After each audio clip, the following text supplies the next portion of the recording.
Good morning, pickers and grinners. Welcome to the FretJob. FretJob is a live video podcast where we dig into the bones of the guitar world, and our conversations pretty much touch on anything with strings or anything that makes music.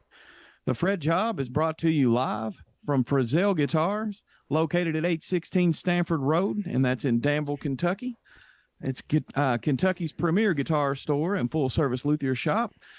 And I'm going to hand it over for just a second to my friend and co-host, the professional luthier and owner of FretJob Guitars, Mr. Brandon Edwards. What is up, everybody? Welcome to FretJob Guitars. My name is Brandon Edwards. The FretJob here is where we're at, and it's Tuesday morning, which is my Monday morning. But welcome to the podcast, y'all. We're going to have a fired-up, fun day. Everybody make sure... get ready to ask those questions. Let me introduce my co-host to you. He is one of the most connoisseurs of harmonicas. He's ukulele, anything, Martin guitars, acoustic guitars. He is on top of it. Here's Johnny. Oh, you set me up there, didn't you? I've been saving that since last night. All right. So today we're going to talk about Luthier, and we're going to talk about luthiers and what they do. And we've got a pretty good person to get our answers from. We've got a trained, certified luthier here. Brandon is, what was the school you went to, Brandon? I went to Musicians Institute Guitarcraft Academy, Nashville. There you go. So what we're going to do is Brandon's going to kind of be an interviewee today for part of the episode, and then we're going to have some further discussion on it. But I'm going to start out, and I'm going to ask him a few questions about this craft that he's gotten into. And I mean, he's all in. He's opened a business. He loves guitars. He loves music, and he loves building guitars. And I'm going to find out why. And I'm going to find out some of the stuff he's learned along the way. And then if you all have questions, drop your questions in the comments. And when I run out of stuff to ask him, I'm going to go to those comments, and we're going to try to get some answers for your questions. All right. So one thing before we start here, I want to bring to everybody's attention. I just want to say thank you. Next week's episode is going to be special, and that's because it's going to be 30 episodes.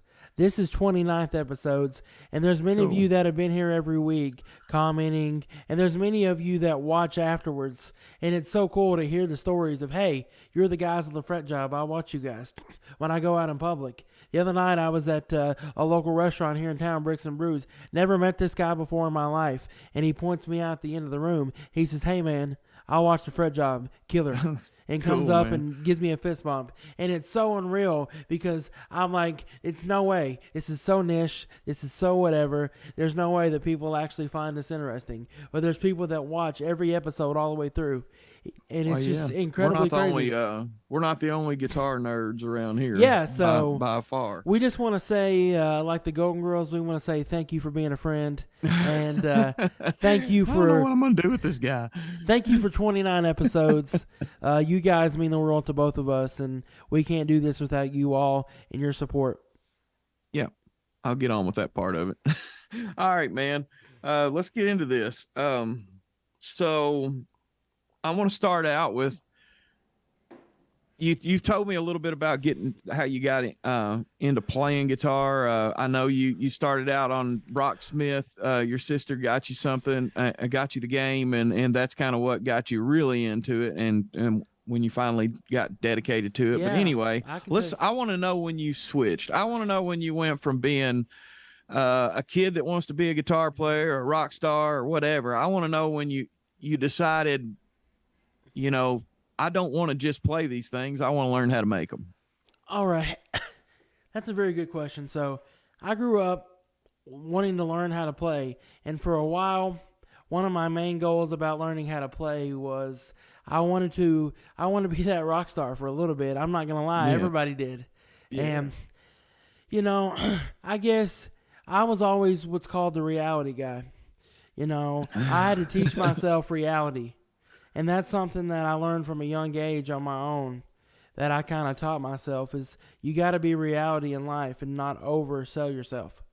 Yeah. And yes, to an extent, you can accomplish anything, but you've also got to be reality. I knew that even no matter I could work really hard, I knew it's going to be super difficult to be an artist. And I knew that I didn't have the vocals It's for it. hard. It's hard to be an Yes. artist, man. And I knew that I did not have the vocals for it. That was just plain and simple. And so one day I told myself, one day I told myself, I want to do something with music, but I don't know what it is. And I'm like, I want to be some form or fashion with guitars. And I was a sophomore in high school, and I remember this from the day I was in Miss Mullen's class, sophomore in high school, and I walked in, and we had library day. In library day, we had to go, we had to go think of careers. They started our brain. Yeah, I remember those little things. Yeah. And there was a book probably been there since when Jonathan was there. I mean, this was a really old book in the library at the high school. What's that supposed to mean? But this is a really, really old book, or an older book, and I looked at it, and I was like, guitar building is what I wanted to do. Yeah. I'm like, I didn't know I wanted to do it, but I was scrolling through, and I found that by accident. And from there, my curiosity got really piqued. And Yeah, so I went cool. in the computer lab inside the library and started researching. So that's doing the things. beginning of it.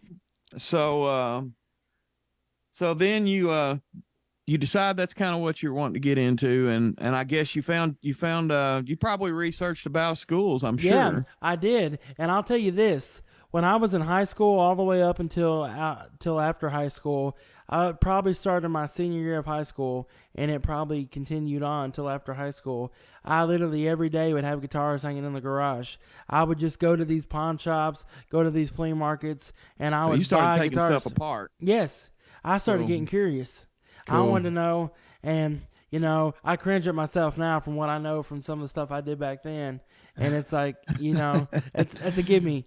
That's awesome, man. I mean, My it's mom just tells a story about creativity, that. man. It's cool that creativity is something that it's unreal how many different ways it comes out of people, and you're right. There's the guy out there that's destined to be an artist in the singing and performing side of it, but the guy that builds the guitars, he also is an artist. There is an art to building guitars.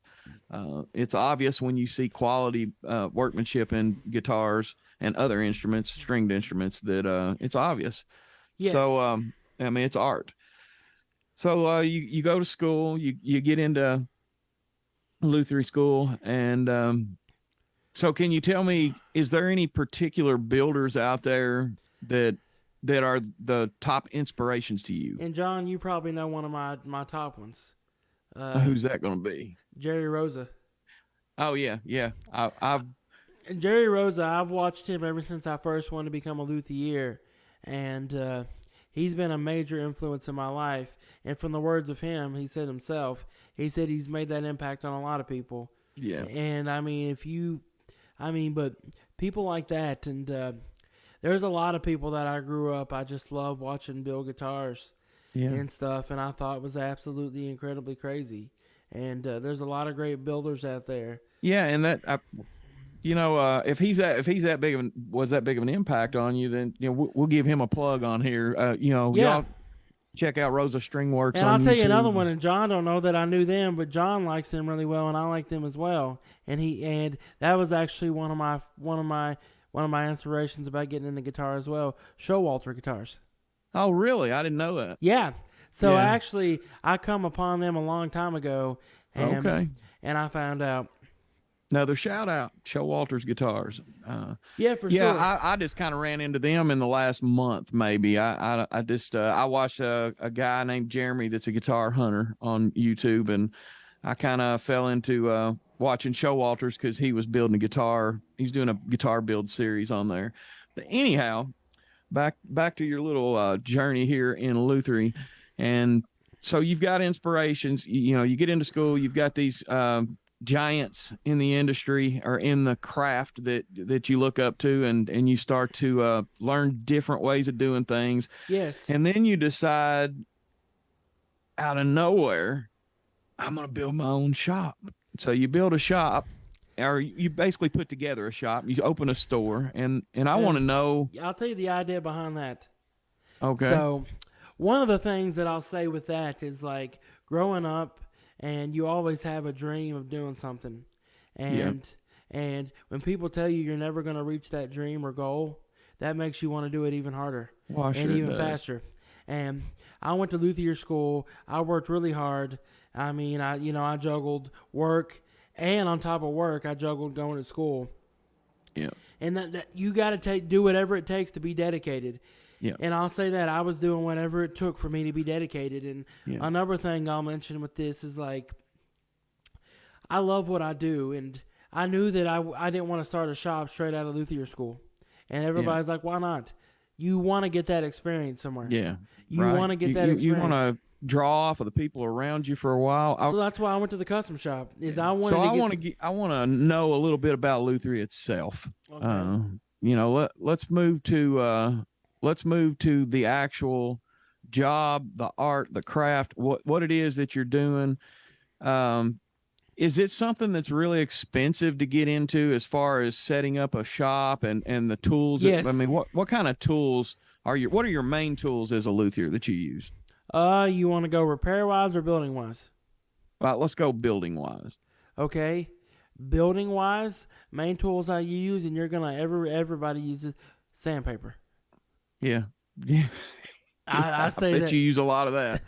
Yes. You don't know how many trips I made to Ace Hardware to go get sandpaper Yeah. because I've ran out of sandpaper, and sometimes I try to order sandpaper, but I run out and forget I ran out because you get so busy, and it's like, okay, got to get in the car, go down to Ace Hardware real quick and get this.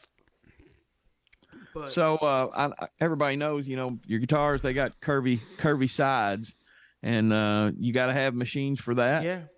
To bend that wood. I'd say it's pretty expensive to get all the tools together to actually start building a guitar. And of course you can, there's more than one way to do a lot of the processes, right? I mean, Yes. some people do some stuff by hand. Some people have more machine integration into it. Yes. Some people do like CNC.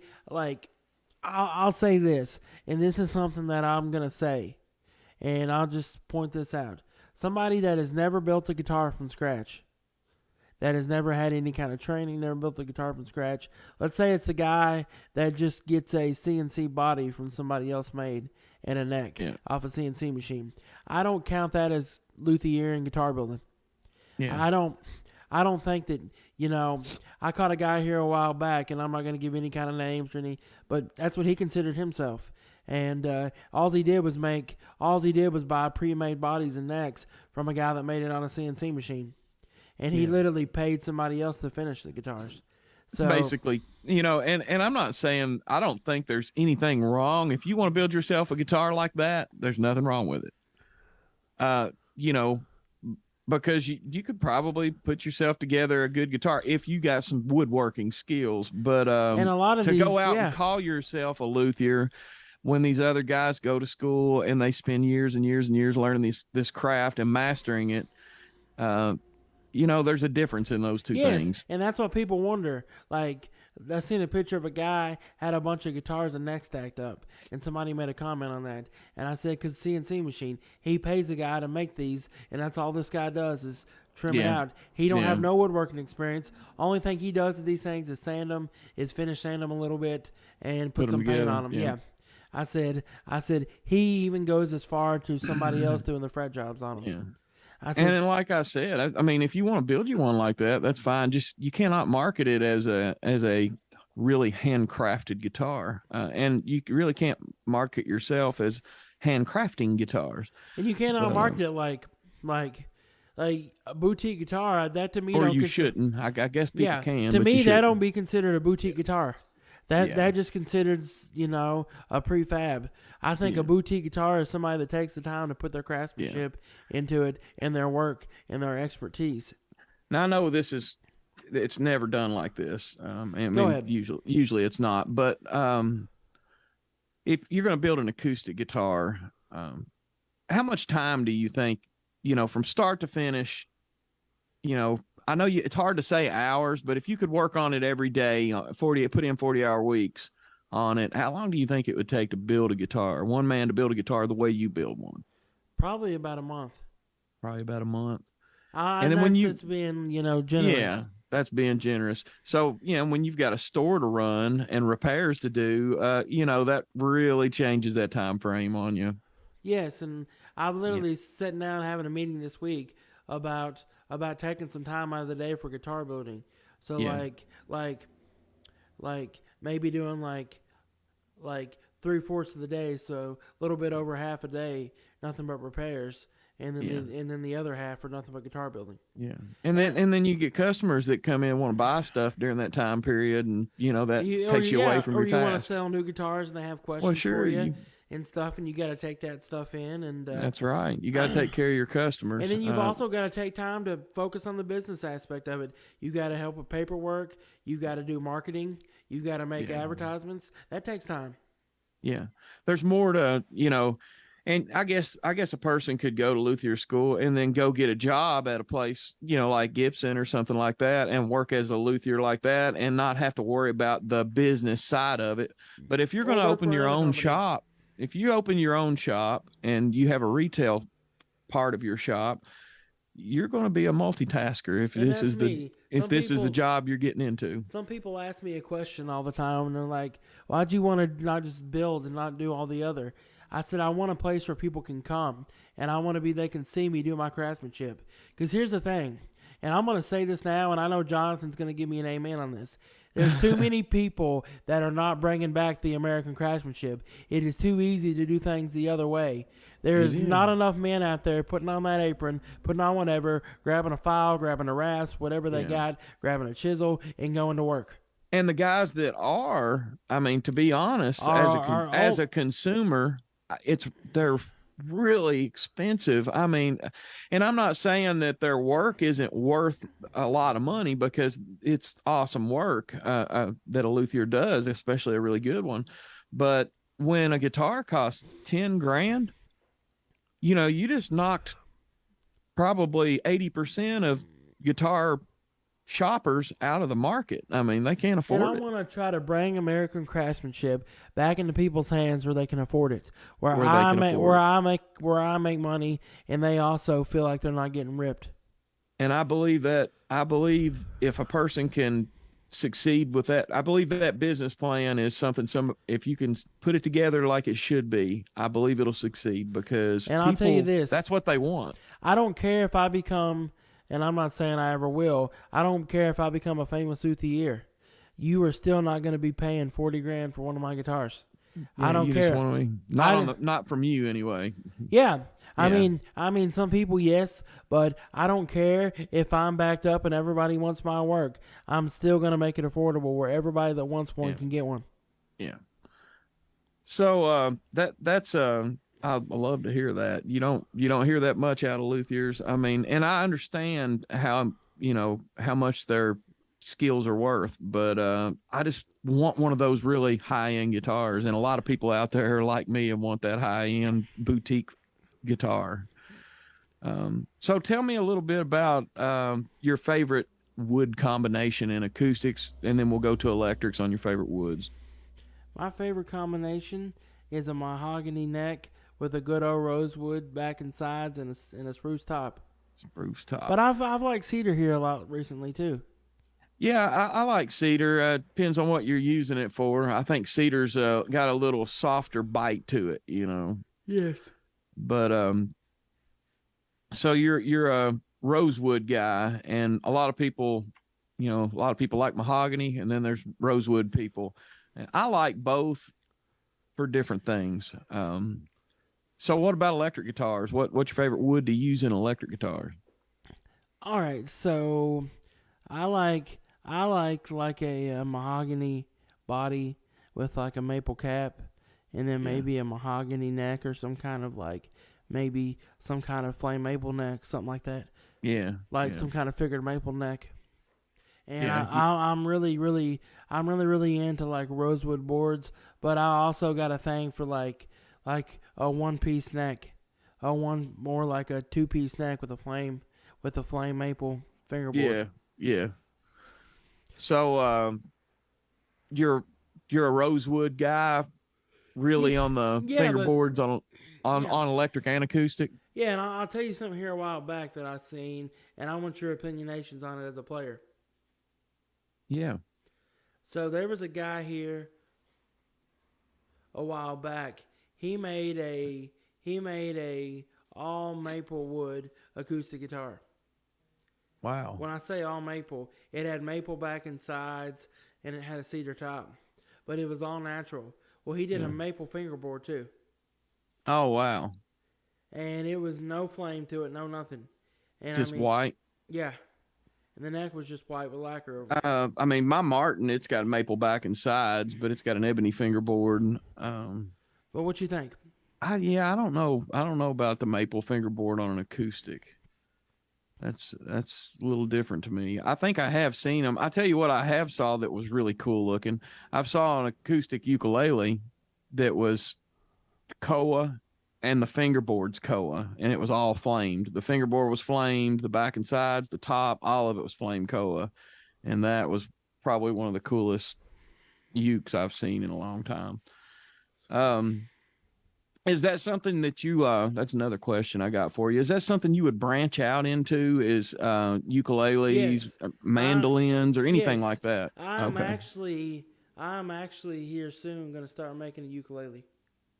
Okay, cool, cool. So one of my good buddies, he's been a great inspiration on me wanting to make a ukulele. So Yeah. so And I'm they're a little different, I'm sure. and I'm gonna make a prototype ukulele here soon and stuff, and he's gonna become the official tester.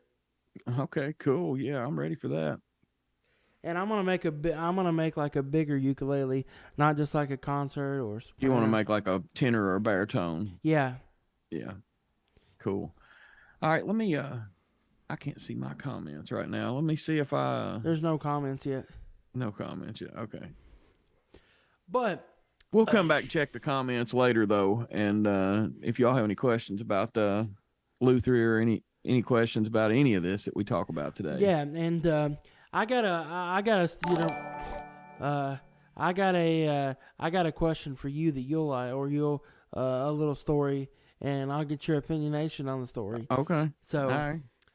so here about several months back, it was right before, it was probably a couple weeks before my 1 year anniversary celebration, and everything was good as gold, everything was gravy, all that stuff. Well, a guy walked in the door with a Gibson, or I won't.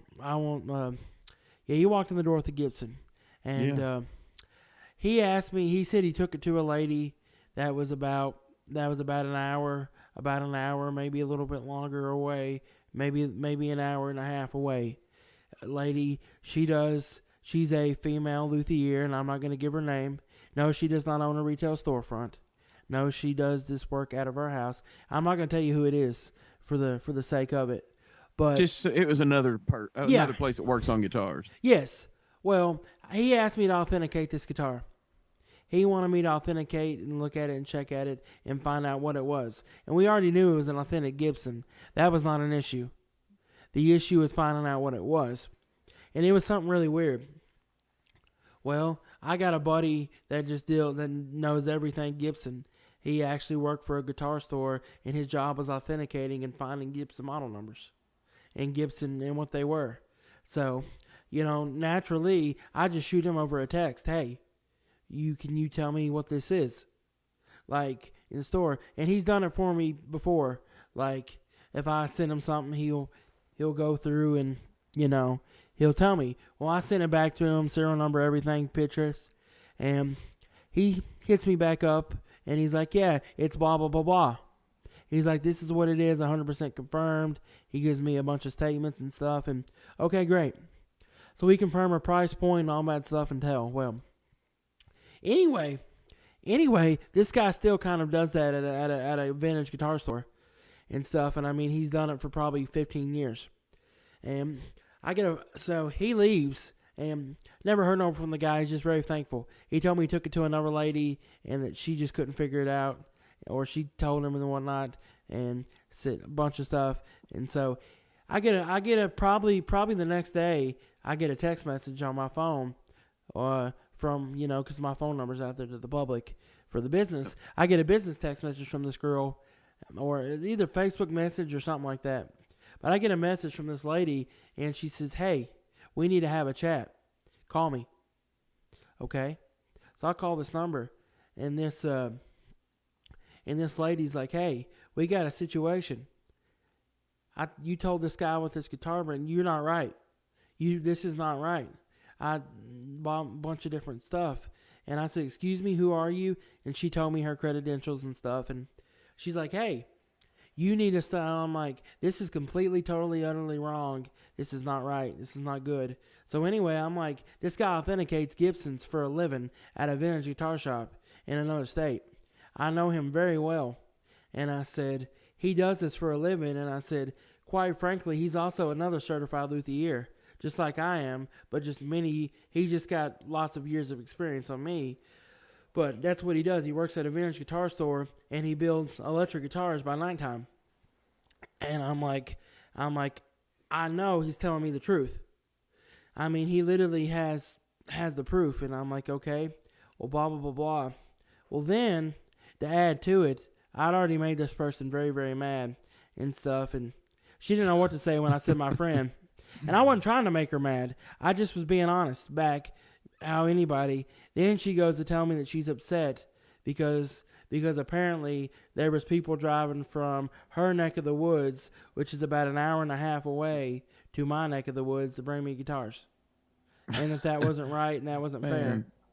There's room for everybody, man. Yes, and I say that, but what is your thoughts?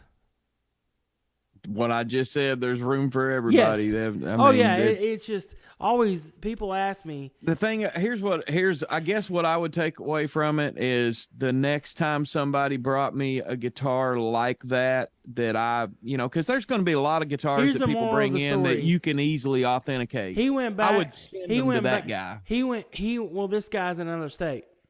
So, I would just I would just tell them that's the best I can do is refer you to this person here. Well, all I have to do is ask him, and he'll get on the call and he'll say, "Hey, this is what it is." But if you give him if they have to go directly to him, then if they feel like they got bad information, and that's up to them. And they didn't feel like they got bad information. You're not. They feel like they got great information. That's not the point of the problem. He went back. But it would have never came back to you. You would have never had that problem. He went back and told her. Is what happened. He went back and told her that he found out the correct information. But if you had just gave him that other guy's, or just connected those two together and got out of it, then it would have never got blamed on. That would have never happened. You would have never got that phone call. Oh yeah, but I mean, and no matter what, But he went, people go back, and this is something I tell people here, and I'm going to make this statement, is I fix people's guitars, and I do an incredibly great job. Well, normally some people say, well, they say I took it to such and such, and I'm not going to say who such and such is, and you just done such a better job. This guitar didn't feel this great when it left there. And all I can say is, well, I just try to do the best work possible. And I'll leave it at that. And this is something I do not encourage. Do not take it back to the previous place that worked on your guitar and show them my work and tell them that you're happy with it and wish they would have done that. Do not do that because all that's going to do is cause trouble. Cause animosity between businesses. Yeah. And I've had a couple people here recently do that. And I'm proud that you're proud of my work. I'm glad that you want to support my work and proud of it. But all that's going to do is cause trouble and cause problems towards me and the business. And I'm just I'm in a totally different business, and in my business there's a lot of animosity that happens between people. I've never had any problems with anybody, and I don't foresee myself having any problems with anybody. I try to get along with everybody. Oh, and I do. There's room for everybody. And when people call me, yes. I got advice from one of my colleagues one time, and she basically told me that you are your own competition. These other people, they're not your competition. You're your own competition. So yes, 100% like that. agreed. And I always say this. This is my famous statement. Somebody comes in and they tell me that, or somebody hey, did you tell them to come up there with your guitar? I'll say no, and I say the same thing as I always say. is no, I did not tell them to go up there. I said what they do when they leave my property is their business, not mine. Yeah, that's right. Well, anyway, back to Luthier. You've been in it for a while now, and you've built electric guitars. I know I've saw them. I love I love what you've been doing, and I think your acoustic game is getting ready to be better than it's ever been. I think it's really changing it. Just every day you learn more. Yes. Looking back, are you glad you did it? Are you glad you went this direction? With Because the you're store? in now. Yes. And good morning. Rich Report says good morning, fellas. Yeah. Good morning. So, like, looking back now, I'm in it. Some days, some days I go home and I'm just going to come out in the open. Some days I go home and there's a job that I'm doing, and literally I just throw everything down and I can walk out. I'm not meaning in a bad way, guys, but sometimes you get to other people's worked on people's project guitars, and they've used materials or glues that shouldn't be used, or they've used stuff they shouldn't have used in certain places.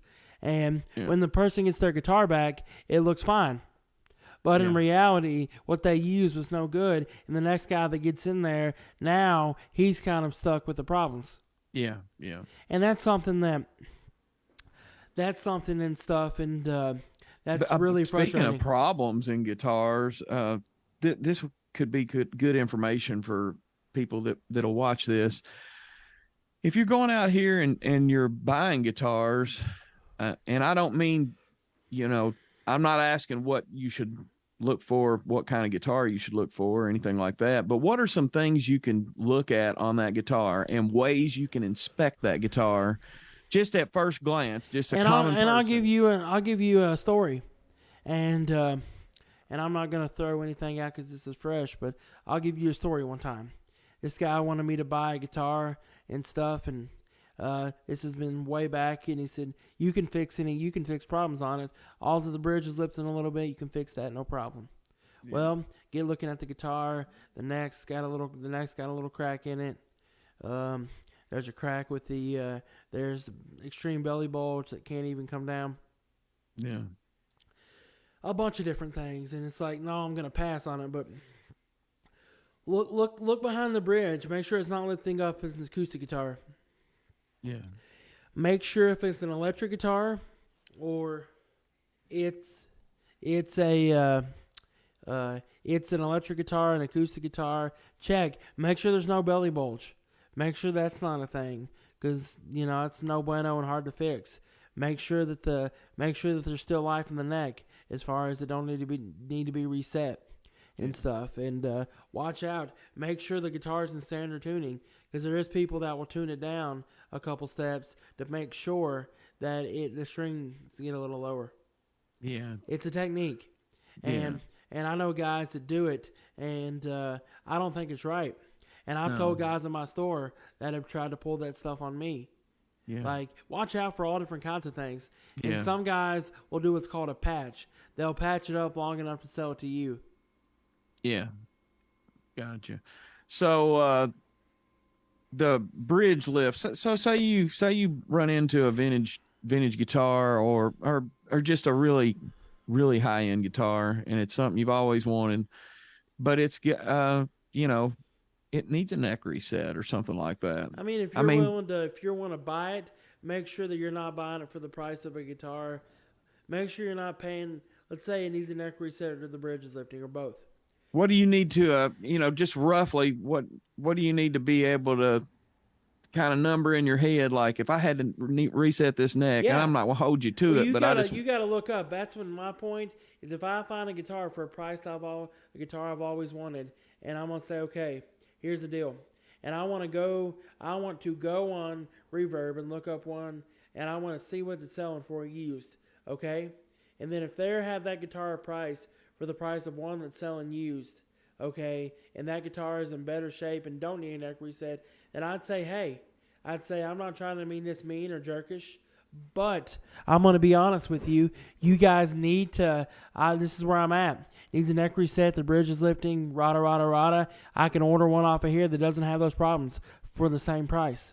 So So, I'm not going to be ballpark to pay for something that I have to show more money into. But if it's something special and it needs a Well, neck yeah, but reset, even that, don't let it kill you. Don't let it kill the deal for yeah, you don't let it because it kill the can be deal. fixed. It can be fixed, but don't pay full used retail price for it. You need to accommodate, Yeah, an extra. How much you think? Maybe just around. I'm not holding you to it, but just around about. If it needed a neck reset and you knew that before you bought it, how much cheaper couple should you hundred try to bucks. get it? At I least a mean, couple. yeah, what's cost for the work? Yeah, And then someone says, "Well, I can't let it go for that." We'll be like, "Well, you're yeah, selling something that has problems, so yeah. therefore And a you're neck not going to reset, get." I'm guessing it could be higher than it could probably be Yeah, 500 or more, couldn't it? yeah, but like I've had a guy bring a guitar in and need a neck reset, and I'm like, I get a And it neck probably reset. depends on the neck joint too, the type of Yeah, neck joint. Yeah. and I'll tell a story, and this is one that contributes to this. I had a guy that was looking to buy a Hummingbird. It was a '70s Hummingbird, and the neck badly needed to be reset in the guitar. Overall condition was okay, and the bridge was kind of lifting. And I went with him to look at the guitar. He paid me, and I just told him the things, and I'm like, hey, and the saddle was all the way sanded down, so I mean it was as low as it could go, and it's still. And so the truss rod was set right, and I told him. And we looked up the price the guy wanted for it. He wanted to use retail for it. And I'm like, well, not meaning this mean, but I could order one off of Reverb right now, same year, same everything, that doesn't need a neck reset. And I save money. And he's like, well, how you save money? Because when I get this guitar, I'm going to have to pay somebody to neck reset it because I'm not going to play it with the action like it is. It's not going to be fun to play. Yeah, that's right. And you got to be honest with people. Same thing in the car industry, and I guarantee you, same thing in the home buying industry. You've got to be honest with people. And I'll give you an example of this. And go ahead. Any guitar, just you go out and buy you a big nice Martin guitar. I'm going to tell you the story. I did it. I went out and my first guitar, acoustic guitar that I ever bought was that Martin that I've got, and I paid. At the time for me, it was a lot of money I paid for that guitar. I mean, I really stepped up for my age and how much money I had. But anyway, I got that guitar and I got it. It was either 2005. I think it might have been either 05 or 06. So the guitar's getting some age on it. It's like 16-year-old guitar, and I've played it. I've took stretches of playing it almost daily for long stretches, and I still get it out fairly often, especially now that it's set up good.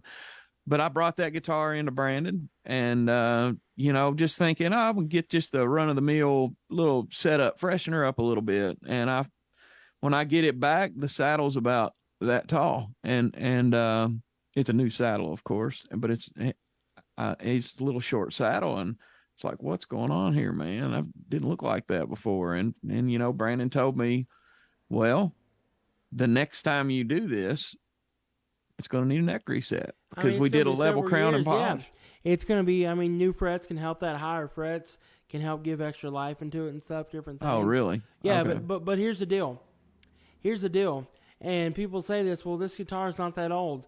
My Martin's not that old. Why does it already need a neck reset? 16 years is a long time to play something under string and set under tension. Yeah, but here's the thing. There's guitars that are older than your Martin and don't need a neck reset yet, and they've been under tension a lot longer. The thing is, you don't know, the guy setting the neck, it could have been Friday afternoon when he did it. He could have been in a foul mood. He could have not been paying attention or properly. I'm not meaning it, but it's reality.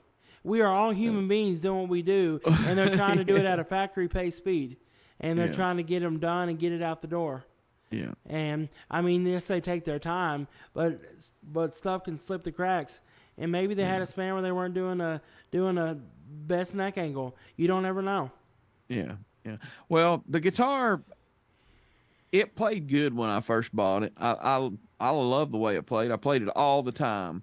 And there was just this point, and looking back, I've learned a lot about guitars since I bought that. I didn't know anything hardly when I bought it. I just knew what I wanted, but there could have been things that I did that brought that on. I took that guitar with me to Leslie County. I don't know how many times. And Richard, I don't know if he's still watching, but Richard knows. We went to Leslie County a bunch of times and took that guitar. We camped out. that guitar is in the trunk of the car. You know, it's been everywhere, man. And I didn't really think about humidification back then in the early days that I had it, and that's when it was probably its most vulnerable, when the wood was, you know, when the guitar was younger, and that might have been what caused some of that stuff. Yeah, I mean, you never know. And Yeah, plays good now. I know that plays Richard's good still now. here. And I'll tell you this: being a luthier can be hard. Like a couple weeks ago, I made a woman cry. She had Yeah. overpaid for a. Basically, what she did was she bought a fake Gibson acoustic. She bought a fake J45. Oh, oh man, that She hurts. paid way too much for a fake J45. That's so sad. Why people want to do that? People I'll never understand. The giveaway was the Gibson logo was very, very wrong and off. It had polyurethane finish, and then it said made in Memphis. They never made any acoustic guitars in Memphis. It was always Nashville, Bozeman, or Kalamazoo. Yeah. Okay. And, I mean, it was just faker than I mean, logo was off. I mean, it didn't even just have... a straight up counterfeit. It didn't even have the wing blocks on it. I mean, that's a dead giveaway. I mean, it was a dead giveaway. The Gibson logo was straight instead of slanted. Yeah. I mean, there was a lot of dead giveaways in this guitar. Yeah. And I felt bad. Like, but what can you do? Yeah. Yeah. That's all you can do is be honest with them. And, you know, if you can help them, you can. If you can't, like that situation right there, there's no remedy to that unless she could go back and do something, you know, with where she got it. But there's no remedy. You can't turn around and sell that as a real Gibson. You can't turn around and sell it as a real Gibson. She bought it on Marketplace. Yeah, I would really watch myself on there. Now, if you're looking for like, all right, say like I've seen guitars similar to my Eastman here. You know, it's not a vintage guitar. It's a nice guitar. I love it. But if you're looking for something like that, Marketplace can be a good place to find stuff, I guess, because I've seen them on there. And people probably aren't going to fake that guitar. But if you're on there looking at like vintage Gibsons or Martins, you better be careful. Yes. And that's the thing. Like, it's unreal and stuff. And that's where most of the people trying to counterfeit things and stuff, I mean, that's when it happens, is in the vintage stuff and the stuff that's worth the most. For sure. And that's the same way in like pocket knives and coins and all that stuff. That's when the fakers come out, is when they're, you know, it's the vintage stuff and the stuff that's got all that big value. And I'll tell you what, this is one that really somebody got one time too. This guy thought that he was buying a genuine, he thought he was buying him a genuine Martin. A genuine Martin D45. Oh, D45. Oh, that's bad. Yes. And this was right before I started FretJob guitars. Or, you know, and I told him, I said, this is not a real Martin. And I said, what do you mean? And I said, I said, that's not real pearl. That's fake pearl. Oh. And I said, the thing is, you know, if I'm not mistaken, doesn't Martin use lacquer on their D45s? I believe so. I think I looked it up at the verify, time. But I believe they use. Yeah. I think I looked it up, and they use nitro on their D45s. I think they use nitro on their, if I'm not mistaken, I think they use it on their standard series, and that would be like D18, D28, D45, 41, 42, 35. But I went and showed him, and it was funny. And then another thing is like the inlays on the fingerboard, the little trapezoids or whatever they are, the diamonds and snowflakes. Yeah, but what's the ones? Oh, on the 45, yeah. like it's probably parallelograms, probably. Yeah, you know what I'm talking about. Yeah, heck, yeah, it's hexagons. That's what they are. Yeah. Well, the hexagons, that was not even real looking abalone, and it was dead giveaway and stuff. A lot of dead giveaways, and so finally, I just told the guy, I said, I'm sorry. And I would much rather have like a Blue Ridge or an Eastman or Pono or something like that than have a fake Martin. Yes. You know. And two, it was just god awful Because when you looked inside, it was rosewood back and sides, and when you looked Yeah. inside, there was no rosewood on the inside. Yeah. And I've been seeing a lot of, and I don't know if they actually have the brand on the headstock. A lot Yeah. of them don't. A lot of them they'll say something else on the headstock, but you can go find guitars on eBay that look identical to a Taylor guitar. I'm talking identical, all Koa. They say they're solid wood, but man, I'd be so Just scared to come order here one of and those pick up a things. lag. Come over, come see Brandon at Frizzell Guitars and look up a lag, or get him to show you a lag guitar, or any kind of guitar that he's got hanging in that shop. And man, he'll try to find you what you want if you don't have it. If you need your guitar worked on, come over there, let him work on it, let him look at it, let him give you a free bench estimate, right? Yes. So, And if you want to buy a house, call me. yes, if you want to buy a house, call him. And, Yeah. we're talking about people. We were talking about, I'm going to, if you would, give them a little buyer tip when they're looking to buy their first home. I know it's a little off topic, but. Yeah, a little off topic. Or at the end of the episode, but so give us a little tip that way. I just believe in buyer representation. I mean, make sure you got somebody with you that a licensed professional with you that'll kind of look out for you, man. That's what I try to do, is look out for my people and try to make sure that things go the best way they can for them. But and same thing, it's the same thing with what you do, man. Somebody brings you a guitar, all you can do is try to do the best work you can do for them, and be honest with them, and try to get them the best outcome possible. I mean, if you do that and you're dedicated to that, then you're going to be okay in whatever you're doing. Yeah, for sure. So if you guys could please come bring your guitar to repair. I got holes in my boots. Yeah. I need to get a little money to. No, I'm kidding. Yeah. I'm kidding. Oh. Brad always jokes at the show. He says, "My tip jar is empty. Please fill it." He said, "I've been walking around with no socks and holes in my boots." He's like, "It's starting to hurt the bottom of my feet."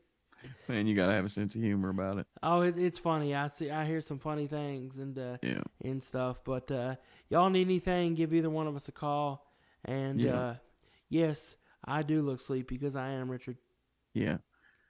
Man, I'm go check on my little not little dog, big dog.